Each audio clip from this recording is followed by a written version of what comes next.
देश के सबसे बड़े चुनावी रणनीतिकार प्रशांत किशोर जनसुराज अभियान के तहत पूरे बिहार में घूम रहे हैं। अगर आप बिहार के बारे में जानते हैं तो ये तो पता ही होगा कि बिहार की राजनीति बिना जाति के नहीं हो सकती, यानी जाति की बात किए बिना पार्टी चुनाव में उतरती ही नहीं है।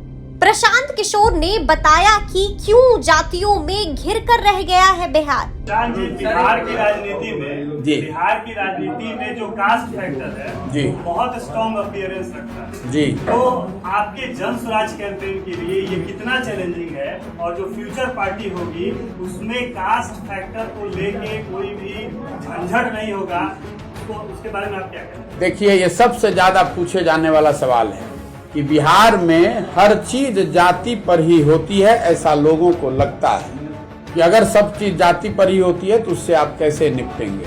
मैं इस पर 2-3 बात बताना चाहता हूँ। एक तो जब आप राजनीति करते हैं, राजनीति के जरिए समाज के अगुवा बनना चाहते हैं, तो आपके पास ये ऑप्शन नहीं है कि समाज में जो अच्छा नहीं है या आपके पसंद का नहीं है वो ना रहे तब आप राजनीति करेंगे।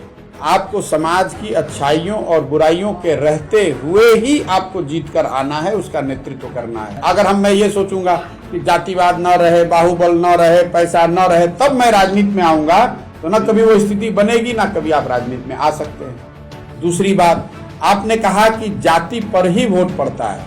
मैं इससे सहमत नहीं हूँ। जाति एक महत्वपूर्ण पहलू है। जब चुनाव होते हैं, लोग वोट देते हैं, तो उसमें कई फैक्टर होता है, उसमें जाति भी एक फैक्टर है जिसकी समझ आपको रखनी पड़ेगी। उसको समझ कर उसको साधने की बात है।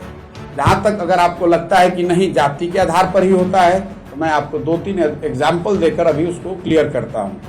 1984 और 85 में बिहार में कांग्रेस को लोकसभा में 84 में विजय मिली, 85 में बिंदेश्वरी दुबे के नेतृत्व में यहाँ कांग्रेस जीती थी। आपसे मैं पूछूंगा कि 84 और 85 में ये विजय कांग्रेस को क्यों मिली? जाति तो तब भी थी। तो आप बताएंगे कि कांग्रेस उस समय इसलिए जीती थी क्योंकि इंदिरा जी की मृत्यु हुई थी और सहानुभूति की लहर में सब लोग अपना जात पात भूलकर सबने कांग्रेस को वोट किया था। ठीक बात है। फिर मैं आपको पूछूंगा कि 1989 और 90 में क्या हुआ? वीपी सिंह के जनता दल जीत कर आया लोकसभा में, और यहाँ पर जनता दल को बहुमत मिली जिसमें लालू जी मुख्यमंत्री बने। आप मुझे बताएंगे कि 1989-90 में भैया बोफोर्स बहुत बड़ा मुद्दा था। एक स्लोगन चला था, राजा नहीं फकीर है, देश की तकदीर है। सबने बोफोर्स के नाम पर, भ्रष्टाचार के नाम पर वीपी सिंह के पार्टी को वोट कर दिया। लिख लीजिए इस बात को। फिर आपसे पूछूंगा 2014 में क्या हुआ? भाजपा कैसे जीत गई बिहार में?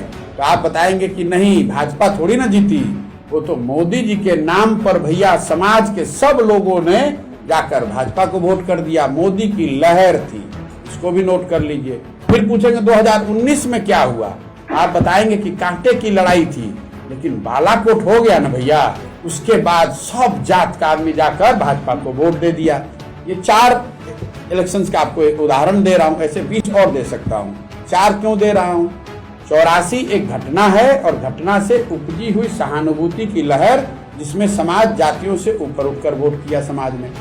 89 एक मुद्दा है भ्रष्टाचार, जिसमें फिर से समाज जातियों से ऊपर उठकर उसने वोट किया। 14 एक व्यक्ति है मोदी, जिसकी लहर बन गई तो सब लोग जात पात भूलकर भाजपा को वोट कर गया। और 2019 में राष्ट्रवाद के मुद्दे में, बालाकोट के मुद्दे में आपने फिर वोट कर दिया। ये आपको क्या बताता है? समाज में ये ताकत है कि अगर कोई मुद्दा, अगर कोई व्यक्ति, अगर कोई नैरेटिव उसके इमेजिनेशन को कैप्चर कर ले जाए तो जातियों से ऊपर उठकर वोट करता है। आगे की बात नहीं बता रहा हूं, जो हुआ है वो बता रहा हूं। तो लेकिन अब आपको क्यों लगता है कि जाति पर वोट पड़ता है? इसलिए कि बीच में कई ऐसे चुनाव है जिसका एग्जाम्पल मैंने नहीं दिया, उसमें जातियों के आधार पर वोट पड़ा होगा। होता यह है कि कोई व्यक्तित्व नहीं है, कोई नैरेटिव नहीं है, कोई मुद्दा नहीं है, दोनों तीनों लड़ने वाले एक जैसे ही दिख रहे हैं, तो समाज भी ये कहता है कि सब तो एक के जैसा दिख रहा है, चलो अपने जाति वाले को दे देते हैं। इसलिए आपको लगता है कि जाति के आधार पर वोट पड़ता है। और अंतिम बात, जहां तक जाति का सवाल है, तो हर जाति में अच्छे लोग हैं, मैं तो ये कह रहा हूं कि सब सही लोगों को लेकर आऊंगा। मैं तो ये नहीं कह रहा हूं कि किसी एक जाति विशेष के सही लोगों को लेकर आएंगे। हर जाति में अच्छे लोग हैं, हर जाति में बुरे लोग भी हैं। अगर आप सब जातियों से अच्छे लोग ढूंढ कर लाएंगे तो जाति के समीकरण को समझते हुए साध कर आप अच्छे लोगों को राजनीति में बढ़ा सकते। आपको बता दें कि बिहार में सत्ता परिवर्तन के बाद ये कहा जा रहा है कि जेडीयू और आरजेडी की जातीय गठजोड़ किसी भी पार्टी को चुनाव में मात दे सकती है। ऐसे में प्रशांत किशोर जो कह रहे हैं वो फिट बैठता है बिहार की राजनीति पर। ब्यूरो रिपोर्ट, बिहार तक।